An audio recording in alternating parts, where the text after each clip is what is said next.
Hello everyone, hope you all are doing well. In today's video, we will discuss about the various return under GST laws.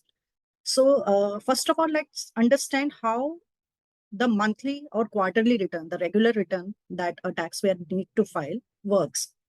So there are basically two important return that has to be filed by all the regular taxpayers or the taxpayer who has opted for the quarterly return system scheme has to file two returns. One is GSTR 1 and one is GSTR 3B. So GSTR 1 is a return which is being filed on the monthly basis by the regular taxpayer or on the quarterly basis by the taxpayer who has opted for the QRMP scheme. QRMP scheme is quarterly return and monthly payment. This is the option available to the small taxpayer so that the burden of compliance will not become bothersome for them. For the small taxpayers means the registered person whose aggregate turnover, here aggregate turnover is the annual aggregate turnover is up to rupees 5 crore. If the turnover is more than 5 crore, then they cannot opt for the QRMP scheme. Then it is mandatory for them to file the return on monthly basis. So GSTR 1 is the statement of outward supplies. Outward supplies in simple word, it is sales. So in GSTR 1, every registered person declare the details of the sales made in that period. If it is a monthly return, then on the sales of the month has to be declared. In the case of quarterly return, the sale of the quarter has to be declared by this return. So the due date for this is the 11th of the next month. And for the quarterly purpose, it is the 13th of the following month, following quarter. So once these returns are being filed after 13th, on 14th of every month, a statement is generated by the GST portal, which is known as GSTR 2B. So what is the GSTR 2B? GSTR 2B is a statement of input tax credit on the basis of GSTR 1 filed by the various suppliers. The GSTR 2B of the recipient is being generated on the 14th of every month on the GSTR portal. GSTR 2B is a very important statement on the basis of which the how much ITC a person can avail in a particular month is determined. So if any of my suppliers failed to file the GSTR 1 within the time limit, that is 11th or the 11th of the following month or the 13th of the following quarter, in that case, that particular supply, my inward supply will not appear in my GSTR 2B. Hence, I will not be able to take the ITC of that particular supply in that month. There is one more return, which is known as IFF. This is available only for the QRMP opted taxpayers, in which the outward supply, which are B2B outward supply, can be declared on monthly basis, because GSTR 1 can be filed only on quarterly basis in the case of QRMP scheme. But by using this facility, the registered person can declare its outward supply, the outward supply, which are the B2B supply. It means on which ITC is dependent to the recipient. These details can be furnished in this facility for month 1 and for month 2. The due date is again 13th of the next month, as in the case of GSTR 1 quarterly return. This facility is available only for month 1 and for month 2, because for month 3, that person will file the GSTR 1. After that, once the GSTR 1 is being filed, GSTR 3B is being filed by the all registered taxpayer. GSTR 3B is basically a summary statement. GSTR 3B is a summary statement. Again, it is available for on monthly basis, and for QRMP scheme registered taxpayers, it is available for the quarter basis. In GSTR 3B, the summary detail of the outward supply and the summary detail of ITC is being reported, and accordingly, my tax liability is being determined and paid through GSTR 3B. So it means if a supplier has not filed its GSTR 3B for any particular period, In that case, it means that person has not discharged the tax liability for that period. So what is the due date? For the normal tax period, it is the 20th of the next month. For the quarterly tax, for the QRMP taxpayer, it is 22nd of the upcoming month following the quarter for category 1 state, and 24th of the month following the end of the quarter for category 2 state. What are category 1 and category 2 state? It is being already notified by the CBIC, which is being given in the at the end of this particular document, which is like these are the category 1 state: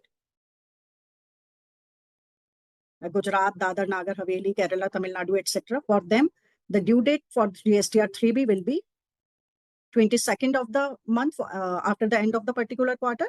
And category 2 state like Jammu, Kashmir, Delhi, Rajasthan, etc. The due date will be 24th of the following month after the end of that particular quarter.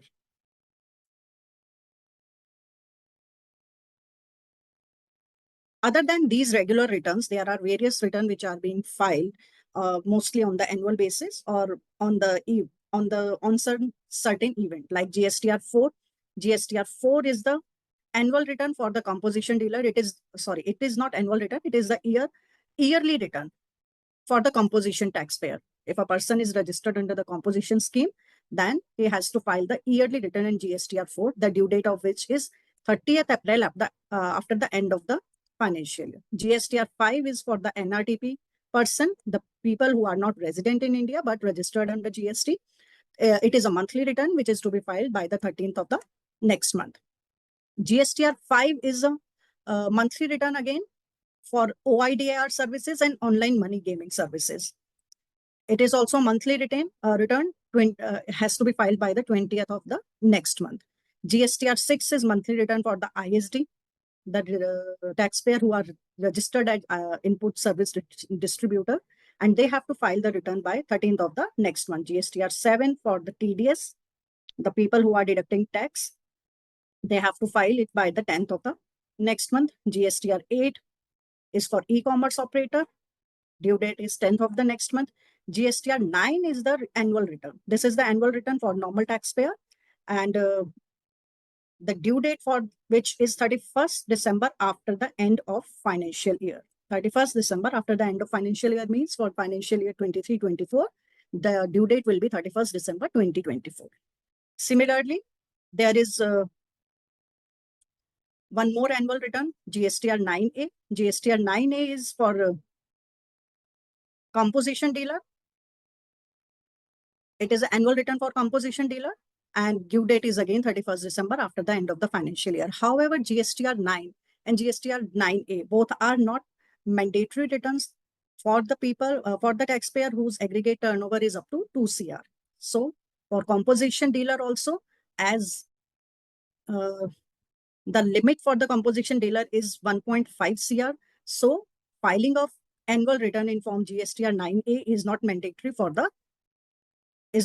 for composition dealer. And similarly, GSTR 9 also, it is mandatory only for the taxpayer whose aggregate turnover, annual aggregate turnover is more than 2 CR. If the turnover is below 2 CR, it is at their option whether they want to file it or not. GSTR 9B is also annual return for e-commerce operator. However, it is not yet notified.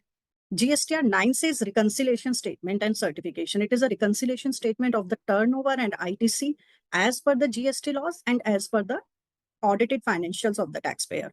It is applicable to the regular taxpayer only, and it is mandatory to file for the taxpayer whose aggregate turnover is more than 5 crore.